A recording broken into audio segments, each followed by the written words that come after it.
Hello, everyone. Welcome all of you to the very first podcast from the platform of Innovation Valley. Our podcast name is Talks at Innovation Valley. And today we have with us the very amazing guest from Monica Aris, who was working as head of immersive learning at Meta, formerly known as Facebook. So I'm so excited to have you, Monica. So welcome. Thank you. I'm happy to be here. Excited for the conversation. Yeah.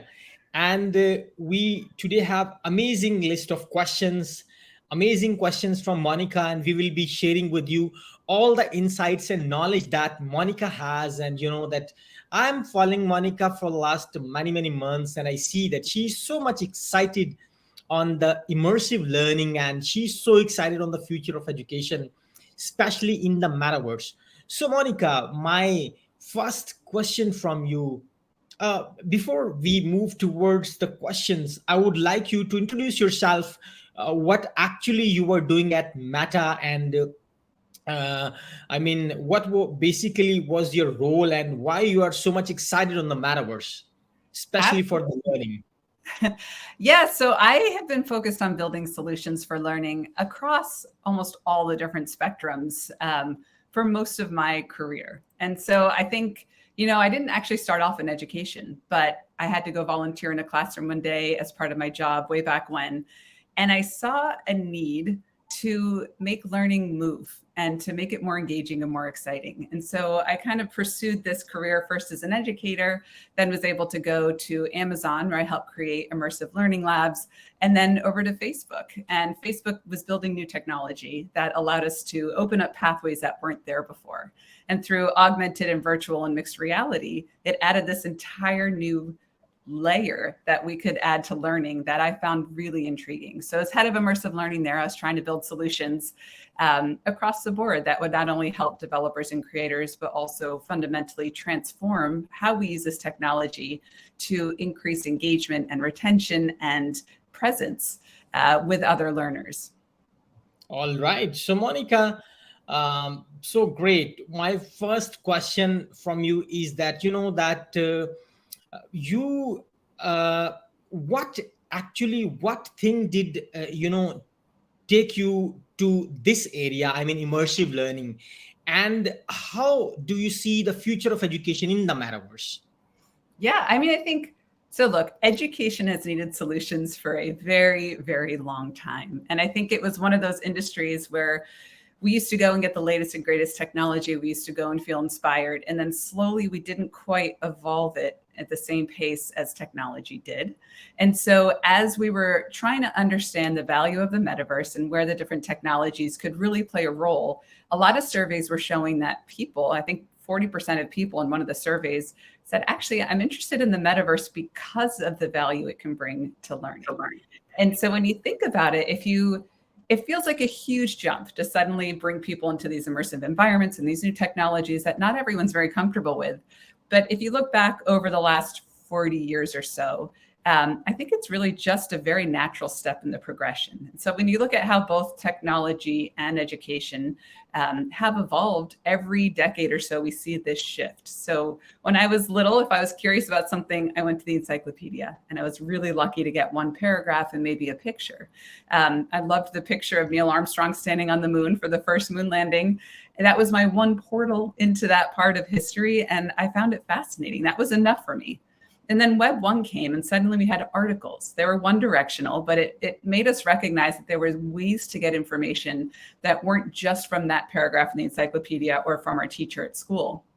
And then Web 2 became read, write, create, and suddenly everything was interactive and dynamic, and we had access to the world's information wherever we were. And then I think add to that the mobile device, which is probably the most transformative of all. Now, whenever we were curious in the world, we could find that answer in our pocket. And so all of that, when you look at where that next step in progression is, if we look at what immersive technology can add in terms of jumping into an immersive environment as if you're feeling like you're inside the internet, or bringing 3D visualizations to you, no matter where you are, it's really just kind of that next progression in how we actually have to move into the way that technology is going to help us connect better with each other and the content that we want to access. So whereas before we had a very kind of hybrid approach to learning, I think now we're kind of entering what a lot of people are calling this tribrid approach or multimodal approach, where you can seamlessly move between in-person, online, and now simulated experiences. And so it just opens up a new way for us to communicate and connect. Again, it's early days. We're still uncovering all of the places where we see this value, but the areas that we have started to align, we're seeing tremendous improvement. Amazing. So, Monica, you know that the concept of metaverse has been around for decades, but why it is taking, grounds right now? What actually driving it right now? Why it is, catching hype right now? Yeah, I actually think it's probably a combination of two things. And you're absolutely right. Sci-fi writers started writing about metaverse a long time ago. People have been in this industry for a long time, but I really think it took two big pieces coming together. One was the pandemic. We suddenly entered this global experiment where we had to bring everything online, from the way that we learned to the way that we worked to the way that we connected with people. And although we quickly realized we can transfer knowledge pretty well online, we can gain access to information, that we were missing this fundamental human need that was unlocking the way that we felt creative or could, build things or just connect with each other. And so I think that was the first time, I used to go do a lot of public speaking. And when I would talk about this new technology for learning, it was usually met with skepticism. People are like, oh, that is so far away. The technology doesn't work yet. Education's too slow of a moving industry to do anything. But when we were faced with this massive challenge that we had to solve during the pandemic, I think the world started to say, the solution is building some kind of digital environment where we can bring people together and have a sense of presence and use body language to communicate and pass objects to each other. And it was at that moment that I think people started to recognize the value of what the metaverse could bring and why we needed it for all the different things that we were trying to accomplish during the pandemic that we were falling short on. So that shift, I think, helped bring some kind of acceptance and awareness or just understanding of what the metaverse could offer. And I think the second thing that really helped was that, the technology took a long time to get to where we are right now. And so it's finally at a place in its progression. And we know we have a lot longer to go where we get to that ultimate end state where technology is seamlessly interacting with our bodies. But it's now at a price point that's manageable.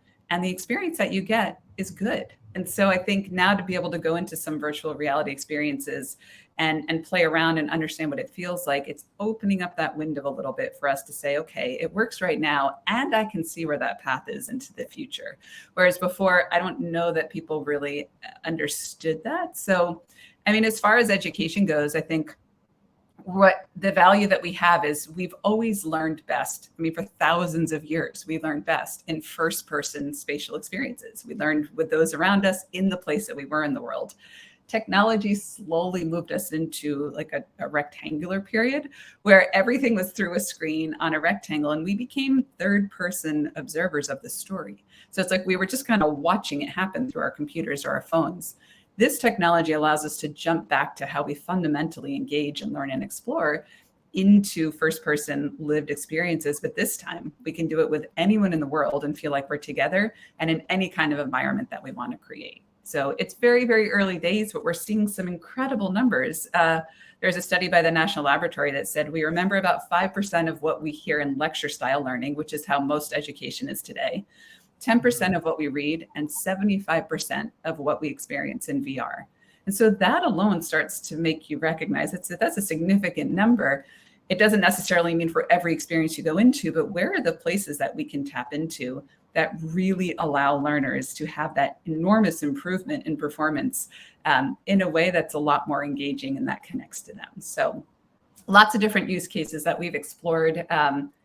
It's amazing. During the pandemic, we sent out headsets to a group of graduate students because they'd never met each other and they were on Zoom and something was missing. And so we sent the headsets out and they didn't actually go into any kind of experiences right away. They found places to meet where they could feel present with each other and have what we call social co-presence. And the teacher started to report back increased engagement, increased attention, increased attendance, and all these little things started to unlock possibilities that we knew we were onto something. We just had to really dive deeper. So now they're digital twins of universities, and people go in for live instruction, and the educator's an avatar and the students are all avatars, but they can seamlessly move between the lecture hall and the lab and field trips that they want to take. Vocational training is incredibly powerful. If you want to learn how to do plumbing or medical training, training in heights, all these things are best suited in an environment where you can have trial and error. You can practice the machinery, you can take things apart, do things that would otherwise be, dangerous or expensive or hard to have access to, especially when you're learning remotely. Super cool. Yeah. But Monica, that every innovation, every particularly technology innovation has pros and cons. So it is said that technology innovation could also be a double-edged sword. So how do you think this, when this technology, is getting new innovations are coming and the technology are emerging. So how do you see the pros and cons? How we will be, it will be beneficial, or how do you see this? I mean, it's something we always have to keep in mind. There are always ways to use anything for bad, right? Especially when it comes to technology. And I think it's important always for us to look at both sides and to push towards holding ourselves accountable for every single step. So yes, we have seen from the last few generations of technology and evolution and internet and social media, privacy, data, those are all things that we really do have to be mindful of, making sure that the right policies are in place, right regulations are in place. But we also have to make sure that we're not leaving anyone behind when it comes to access, and that, looking at headset costs and the trust of the providers that are creating content for this. And so there are levels across all of it, from hardware to data collection to content that's being distributed to the psychological effects it might have on people, especially our younger users. These are all things that need a lot of research and a lot of constant awareness. But I also want to encourage everyone to think about, as we do look and criticize the bad, that there are also opportunities for good that maybe people don't see. And so my inbox is flooded with people asking about ChatGPT and people saying, oh my gosh, it's going to cause plagiarism. It's going to make everyone cheat and no one's going to be able to read anymore or write, right? And it's like, well, okay, so yes, it's disrupting how we currently see things, but I also am really excited about the opportunity it does bring, right? It's going to raise the foundation at which we're starting right now for learning. And if we're not using our class time to necessarily put in facts about something that's already happened and we're reading about, then suddenly we get to use that time for higher order thinking, for discussion, for debate. And so, I equate it to when my dad was little, he had a slide rule to calculate math, and he spent the entire class trying to find the answer. Then I got to school and I could push a button on a calculator to get the same answer. And we could use the rest of the class to solve real world applications with whatever it is we were learning. And so I think ChatGPT is almost like the calculator of language, and that we should not necessarily be afraid that it's going to, change the way we currently have our structure and operations in the classroom, but embrace it and move forward with it and say, well, this is innovation in action. This is how it happens. And so it is messy and it's ugly and it disrupts and breaks a lot of things that we have to move with. But I think those that are willing to embrace and see around the corner and understand the opportunity ahead are the ones that are going to be able to take this and use it for good, so that we can eventually get to be smarter humans and better thinkers. There are parts of our brains we haven't unlocked yet because education has sort of had this glass ceiling based on the technology and where it's allowed us to get. So there's always the good and the bad. And I embrace people to not focus too much on one or the other, because I think we have to bring them both in parallel to make sure we're being responsible, but also innovative. Oh, Monica, amazing example to tell about ChatGPT, calculator of language. I really like this example.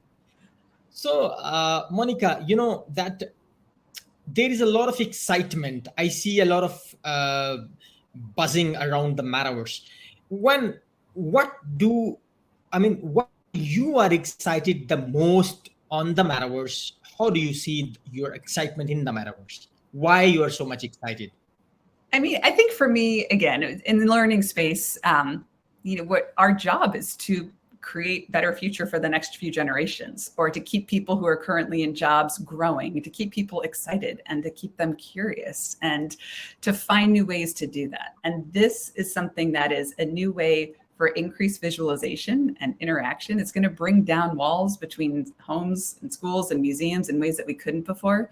And it also allows us to connect and just like go back to that feeling of connecting with each other. And we always learn better together. But I think what's really exciting is it's going to take all of us. Like the way that we build solutions for this industry now isn't just by vertical. It's like whatever we solve for one is actually going to help all of them. So if we solve pieces for education, we know it's going to then become part of the toolbox for the future of work, future of entertainment, future of connection. And so it's just this whole new playground with new technology that is allowing us to go one step further than we ever have. But again, I think I'm excited too, because there is no playbook. Right? We're the ones laying the foundation for future generations. We're the ones who have to be brave and take those first few steps in.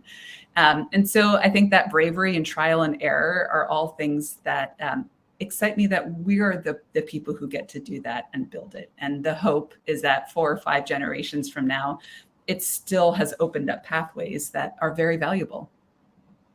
Monica, when we see the connectivity and technological infrastructure of the world right now, especially when we see the developing countries, do you think the world is really ready to learn in the metaverse? Honestly, no, not yet. I think we don't have all of the pieces ready for a complete and thriving ecosystem. We're still trying to figure out hardware. There are a lot more to the market now, but they're not perfect and they're not quite where we want to be, and they're not quite at the right price point. We have a massive content problem, especially in learning. If you go and you try to find educational apps, there's some really great ones, but there aren't a lot of them. And so is it worth the investment of headsets if you're not going to be able to use them at a certain cadence throughout your learning experience? We still have, glitches and problems with enterprise solutions so that we can learn at scale with a lot of different people experiencing the same kind of experiences. And research is still lacking. It's very new. And so although we can take research from the past on some of these topics, doesn't really help us move into the future with something that's brand new. And so the research has to be happening almost in the moment as we move through it. And so I think, all these things are very big challenges that we need to overcome and be mindful of. But as we build forward, we have to do so kind of with that responsibility of excitement for innovation, but also, are we making sure it's accessible? And when it comes to learning, this means we have to improve the internet infrastructure and our access to it. This is still a problem in many, many places around the globe. And then, of course, providing affordable devices and software.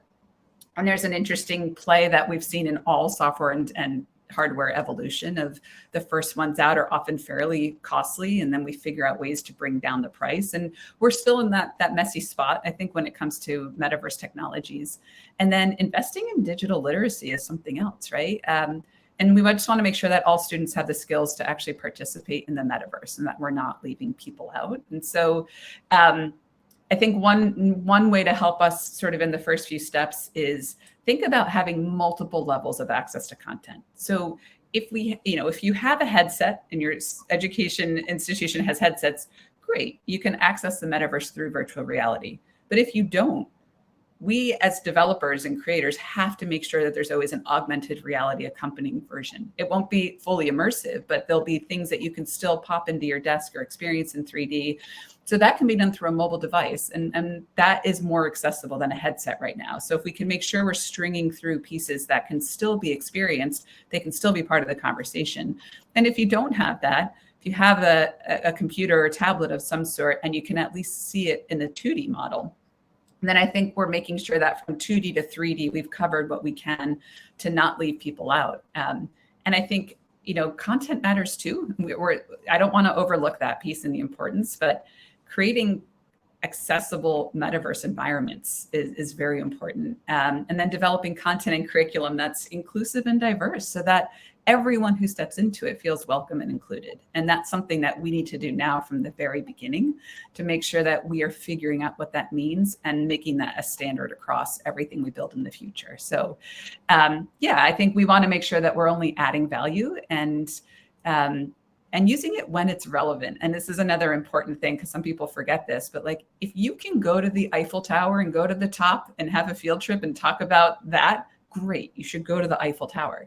But if you can't, going there in VR, it's like a really next second option that still gives you that same feeling of being way up at the top, still seeing what's around you and still being able to discuss that. So using it really when you can't actually get to these experiences is important, but not in the place of things you could already do physically in real life or they're better done live. Cool. But Monica, when we talk on the innovation, everybody does not has, the innovative mindset. And, this is my personal experience. Maybe you don't agree, but what I think in any organization or in general, the society, people hate innovators. Why? Because they think out of the box. Now, my question is, whenever there is some technological innovation, people take it as threat. As you gave the example of chat GPT, people are saying this, there will be this problem with chat GPT. The students will be, doing cheating, etc. So my question is that do you see the emerging technologies as a threat to the teachers and traditional, on-campus learning model and on-campus teaching model, or do you think it will add value to the existing education ecosystem?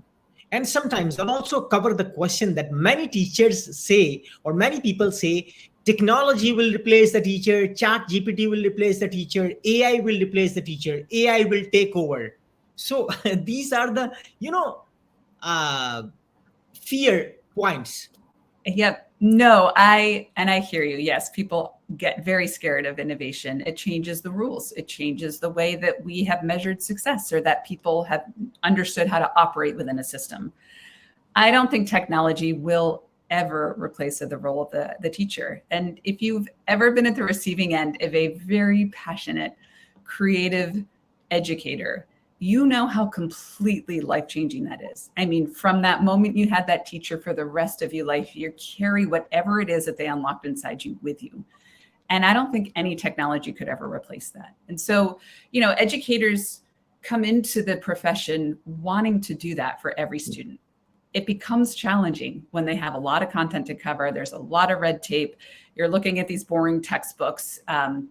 And they lose some of that autonomy to deliver the lessons that I think they originally wanted to do, that unlock that curiosity, that make a student an independent thinker, that make them a lifelong learner. So I see this technology as changing the way that education is delivered, right? I think it can enhance the way that we teach. We can add that layer that wasn't there before. So in any lesson, a teacher can stop and say, you know what?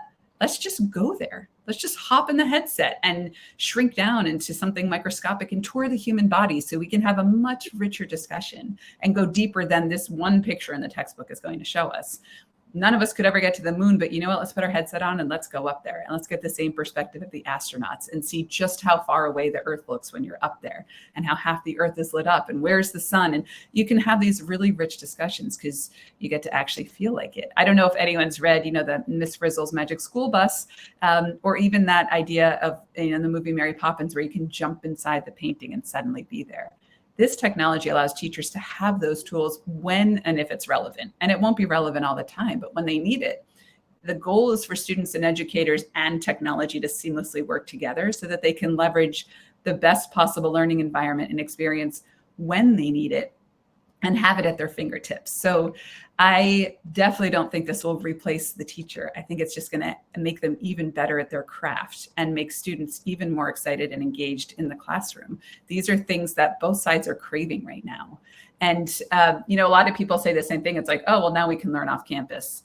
But if you ask most people who do online learning, it's missing something. It's not quite as good as being there in person. And so I think allowing the technology to sort of bring down those barriers and make the remote learners and the in-class learners feel more connected and present with each other is a huge advantage that wasn't necessarily there before.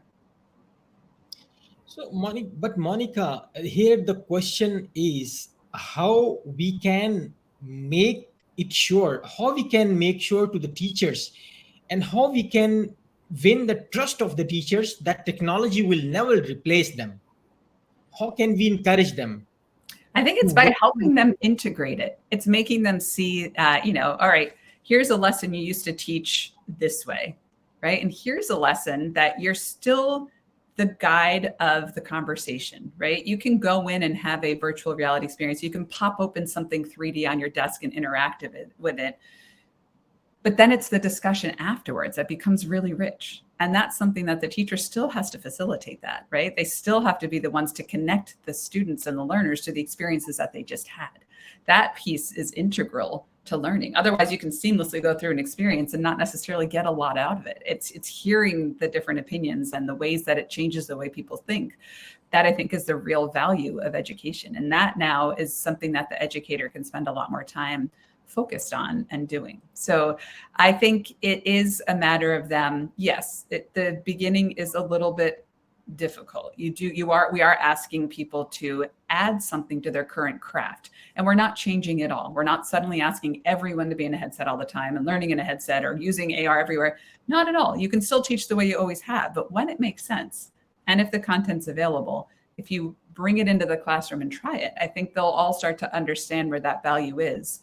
And our job on the other side is to make sure that that integration is easy, that they're not struggling with setting up hardware, that things aren't breaking, that they're not wasting valuable class time on the mechanics of things or the thrash that it might cause, but that, like I said, the goal is for technology to seamlessly be integrated within how we connect and communicate. And so that is the ultimate goal. But the caveat I often use with educators right now is we're in pilot phase. We love the educators who are excited about moving into this space and who are willing to break the mold of their common teaching and add it, but they become partners. They become someone that, I say this isn't perfect yet, and there's still things that are going to break and there's still things that don't work, but work with us. We need you to be part of this process moving forward. And so the future is going to take a whole lot of different, industries coming together. It's the creators, the developers, the educators, the tech companies. It's everyone now trying to solve these problems so that they work across the board. And educators need to have a very prominent seat in that process. Right. So, Monica, when we talk on the learning models, that since online learning is already happening since the COVID happened, there is a lot of online learning everywhere. But when we talk of the metaverse, what do you think? What will be the best learning model? I mean, just self-paced online, just, or do you think that hybrid model will be the best model? How do you see the learning model in the metaverse? I mean, for me personally, it's definitely in person or hybrid. In fact, over the last few months, I signed up for 2 different courses. One was live in person, and the other one was fully remote, because I'd actually never taken a fully online course. And so I was like, I should probably try this, see what it's like. And the most interesting observation, this is just my own anecdote, so other people have different experiences, but the one that was fully online, I found I really was just doing the graded assignments, because not everything was graded. Sometimes you could watch videos or, read an article. I found I was going right to the graded assignment and turning it in and spending my time there and just checking the box. I got the grade, I got the certification, great, but I don't feel that connected to it. It happened. It's like checking a box off. But the one that was in person, it just it lit something up inside me, right? It was like you were there with other people. The professor's energy came into you. You got to hear distinct voices and thoughts that were contributing to the conversation. And it gave me an energy that made me want to go tell other people about it afterwards. And I think, humans have this innate social connection to share learnings that they've had. And when I was present with people learning, I did want to tell other people and pass that on. And when I think about that particular class and what we learned, part of it, the memory comes back as like an energy, right? It's like a fun endorphin rush of like, oh yeah, I remember that fun conversation or the thing that we learned or what I want to carry with me. And so that sort of A/B experiment that I did just for myself made me realize the dangers of fully online learning. Not everyone can get physically to a class. And so I think what this technology does is really helps build a much stronger hybrid model, where if you are in virtual reality for some lectures and you're all there live as avatars, the most remarkable thing happens in VR, and your brain actually gets tricked into thinking that you're there, which is really unusual. Anyone who's ever watched, there's a plank experience that if you ever watched anyone do it, there's a plank across two skyscrapers, and your job in virtual reality is just to walk across the plank. And so people know they're in a headset, they know they're safe in their room, and their brain is telling them they're going to die. And so they won't walk across this plank. And it's like, how come our brains can't override that? That's such a strange thing. But when you are in these environments, you feel like you're there. And when you take the headset off, you feel like you traveled somewhere. So allowing remote learners to at least connect into the classroom and the professor and having those experiences, again, not as good as fully live and present, but it still allows you to have what we love about online learning, which is I'm at my house, I don't have to travel, I don't have to pay for room and board, all those advantages that make sense, although falling short on just Zoom, I think now have the opportunity to bring back some of those connections that we actually really need for learning. And all of those things are what spark motivation and engagement and a sense of belonging. So I want to make sure that this technology is used to help the remote learners do just that in that hybrid setting.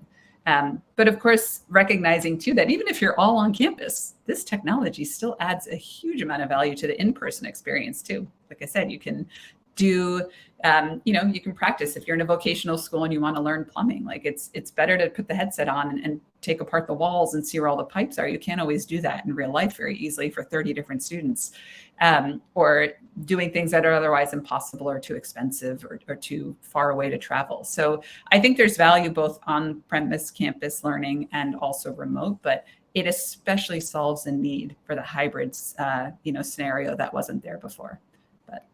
Yeah, my personal preference is there has to be some level of connection for learning to be meaningful. Right, agree. But Monica, everything is not for everybody and every age. When we talk learning in the metaverse, what do you think? For what age learning in the metaverse is the best? And how do you see this thing for the children? I think eventually we'll find a way to bring it to everyone, but it's still really early and we have a lot of research to do, right? So I think augmented reality, which we can do through a mobile device, and you can pop things up on your desk or in your space, that works across the board for all ages, and there's value to all of it, right? And so I have seen really young kids pop open the Mars rover on their desk and maneuver it and watch it kind of crawl around, and that's super fun. And so that I think is sort of that first entryway. But when it comes to younger kids, I mean, we've seen really little kids, they don't distinguish between what they saw in virtual reality and whether or not it was real. And so they'll go swim with dolphins in VR. And then that night when they're going to bed, they're like, oh, Mom, do you remember when we were swimming with dolphins? And like, that could be a very dangerous thing. And so I think until we actually understand how it does impact just the psychological behavior of children and what it's doing, I'd be very worried about making sure, integrating that into kind of a mainstream approach. So I think that area needs to be studied. I think we're seeing tremendous success with the university age students right now. They are able to use it. Most of them have their own devices, so it can be more of a one-to-one model versus like coming in with the cart, and they're using it for specialized training, whether it's surgical training or whatever it is they're trying to perfect in their craft for learning. But then they're also using it outside of their university classes for socializing and for travel and for games and all the other things that they want to do. And so that subset, if we really think about focusing there first, then we start to move it down to high school because they want to be prepared for what they need for college, and they start to adopt that technology once it's ready for, at scale. Like I said, it's not quite ready for at scale yet in the K-12 space. But then in university, when they become fluent and proficient, it becomes what they then bring with them to the future of work and the future of communication. And so I think that's sort of the ripe age to begin making sure that it works there, and it inevitably goes in both directions. But I would be very worried about just sort of like putting it into younger students' classrooms until we really understand more. And, you know, I think it's funny when we look at the capabilities way back when we were first making the first experiences for VR. We knew that exploration would work. We were recreating things like Anne Frank House and bringing people to space, and that was great. But we uncovered a surprise that none of us were expecting, which is that empathy generation in VR is really, really powerful. You can feel like you're walking in someone else's shoes. And that was like sort of this thing that we stumbled into. And so the question has always been since then, well, what else can it unlock that we haven't really thought about yet? And so now we have the ability to bring people together called social co-presence, which we didn't have before. It was just a single experience. And every meeting it was like, wait, but how do we actually bring more people together into the same environment? Usually you want to share the experience or talk to someone and not just have to keep passing the headset around all the time. Now that we can do that, again, we can replicate the way that we know our brains will work in real life. We can recreate fear. We can recreate curiosity. Like I said, that plank experience, we know how people are going to feel because we've done that in real life. But just as the very first movies were just recordings of plays, like I think what we're doing is that phase right now. We're emulating what we know in real life, but VR has the power to do so much more. And so as we think about like what more can we do and how does that help build connections in our brains, whether we use it for therapy to have cognitive behavioral therapy exercises and rewire our brains, or whether we use it for perspective making. I was just at a talk when we were talking about the example of what if you could sit next to your 90-year-old self on a rocking chair and have them tell you that your life is going to be okay and give you advice, or if you're having conflict resolution with someone and you could speak to them as their 5-year-old self and start to recognize that we all started more or less in the same place and life's paths sort of did things, but those are things we can't do in real life, but VR allows us to do that. And so I think there's going to be a whole area now that starts to emerge of how do we use this for good? It can be used for bad, but how do we actually leverage that and help? How do we use it for students who otherwise aren't served in traditional classrooms, right? A lot of times when students have auditory or visual disorders, we bring them out of the classroom. And it's better if we can find a way to use this technology to keep them learning with their peers and course correct what they need visually or through, what they're hearing. Students who need less stimulation, can we help lower the vibrancy of the environment that they're in? Can we help stream out what they need to so that they can focus better? Can we use it as a way to help students who just really need a break to do a little meditation? Again, all these things that are now possible, but figuring out how we help use it to bring all students to the level where they need to be and make sure that that classroom is valid for everyone. Monica, the last question of this podcast. But before I ask you the question, let me tell you the background of this question. I have a friend who is in Denmark and with a very good university. He is a scientist, a researcher, and also doing research on virtual reality based education and immersive technology based education. So one day we were discussing on the use of immersive technologies and especially the VR headset. So he said, I experienced to use VR headset, but I started the headache and So I would like to ask that how was your experience? When did you use the VR headset for anything, for learning or some experience? How was your experience, and how were the experience of other people who shared their feedback with you? Yep. So same thing. I've heard that. My very first experience was long enough ago that it was Gear VR, and you put a phone on your face and the thing would overheat. There was no remote control. You had to control everything on this little side panel, and it made everyone sick and dizzy. Like, it was terrible. But for me, I was like, it doesn't matter. This is just the rough phase that we're in. I know we're going to get past this. We're going to figure it out. I had one experience where it did start to make me feel sick because we were weightless. And so you've got to float through space, and it's sort of that brain disconnect. And we did go back to the developers. We're like, this is making everyone sick. We've got to figure this out. And we slowly started to figure out the tips and the tricks of how to not make people feel insecure or sick or nauseous in there. But man, once you get nauseous in virtual reality, it lasts for a very long time. And it is a terrible experience. So none of us want that to happen. And again, we are in this progression of making the technology better, making the fidelity of the experiences better, figuring out the little tips and tricks that you can, like standing on something if you're floating up in space so you can't just see straight down helps. Moving cameras just a tiny bit forward so you know where to look first before you start moving. There are all these little things that we're slowly uncovering as ways to help people stay stable and feel stable in there. But it's still an issue and everyone reacts differently to it. And so now I know enough that as soon as I start to feel that, I actually stop. I just take the headset off, I recoup. I either don't go back into that app or I do it in smaller pieces. And I think that's something we have to solve for. The idea is to eventually get it out of a big cumbersome headset, right? I think nobody likes to be blocked in. Nobody likes to have all of that weight on their face and not know what's going on. If we can somehow start to move this into, the next iteration is glasses, hopefully. It's very hard to put all of that hardware into a socially acceptable pair of glasses. So as you've seen, a lot of companies are struggling with that point, but being able to kind of either choose if you go fully virtual or if you have just regular glasses and some augmented layers on top of the world in front of you.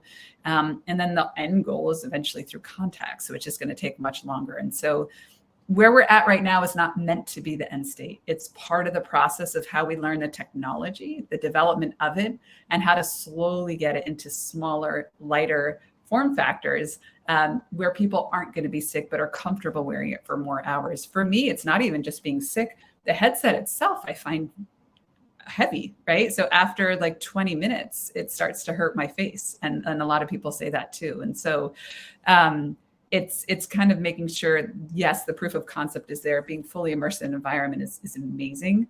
But all these other little things we keep tweaking, we keep working on, we keep reinventing until we eventually get to a place where the majority of people, we hope, won't feel sick and they'll feel comfortable in whatever hardware we have to keep them there.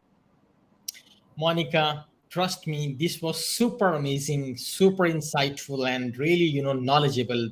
Whatever you shared was really, really valued, and I'm sure that this podcast will make a lot of people exciting, and it will benefit in terms of what actually how learning in the metaverse could take the learning and teaching to the next level. Thank you so much for your time for today's podcast, and hope to do again one episode someday, some month, I don't know, but hope to have one more with you.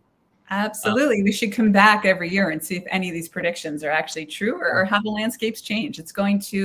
Things are going to move very quickly. And again, we can either embrace it and move with it and think how lucky are the future learners to be able to have us in this moment to shape it and make sure that we go to that next level versus stagnating and getting too fearful of it. So like I said, I'm excited because this is going to take all of us. And I think it's a really pivotal moment in education.